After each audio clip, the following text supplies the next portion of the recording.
RUU Perampasan Aset dikebut, ini 3 kemunduran substansi versi Koalisi Sipil. DPR menargetkan pengesahan RUU Perampasan Aset paling lambat Desember 2026. Namun, Koalisi Masyarakat Sipil menilai terdapat sejumlah kemunduran substansi dalam draft DPR yang belum dipublikasikan secara terbuka. Koalisi menilai pembahasan belum transparan karena masyarakat belum dapat mengakses draft, DIM, dan perubahan pasal. Padahal, keterbukaan diperlukan agar publik dapat mengawasi proses pembahasan secara bermakna. RUU Perampasan Aset telah diinisiasi sejak 2008 oleh PPATK dan masuk dalam Janji Nawacita pada 2014. Pemerintah menyerahkan draft resmi dan naskah akademik kepada DPR pada Mei 2023, tetapi tidak dibahas hingga DPR periode 2019 hingga 2024 berakhir. Pada 2025, DPR mengambil alih RUU tersebut sebagai inisiatif DPR. Ketua Komisi 3 DPR Habibur Rahman menyebut pembahasan ditargetkan selesai Desember 2026. DPR juga menyatakan telah menggelar 35 RDPU dan 3 kunjungan kerja.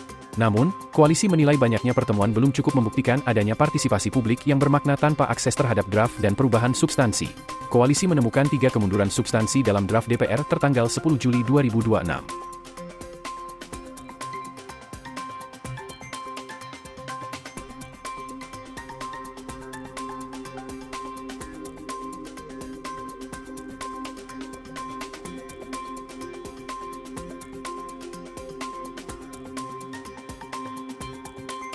Koalisi juga menilai keterbukaan penting untuk memenuhi prinsip partisipasi bermakna, yakni masyarakat memiliki hak untuk didengar, dipertimbangkan, dan mendapat penjelasan.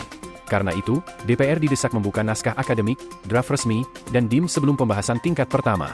Urgensi RUU ini terlihat dari rendahnya pemulihan kerugian negara akibat korupsi.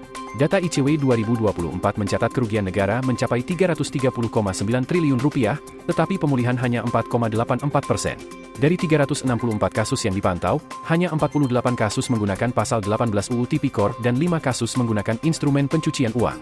Koalisi menilai RUU Perampasan Aset dibutuhkan untuk memperkuat pemulihan aset, termasuk melalui mekanisme NCB. Instrumen ini juga penting untuk menangani kejahatan sumber daya alam yang melibatkan korporasi, pemilik modal, dan struktur kepemilikan kompleks. Koalisi meminta DPR dan pemerintah membuka draft serta DIM, mengembalikan norma illicit enrichment, memperjelas mekanisme NCB, dan memastikan lembaga pengelola aset memiliki bentuk serta penanggung jawab yang jelas. Percepatan pengesahan dinilai penting, tetapi jangan sampai mengorbankan substansi dan transparansi pembahasan RUU Perampasan Aset.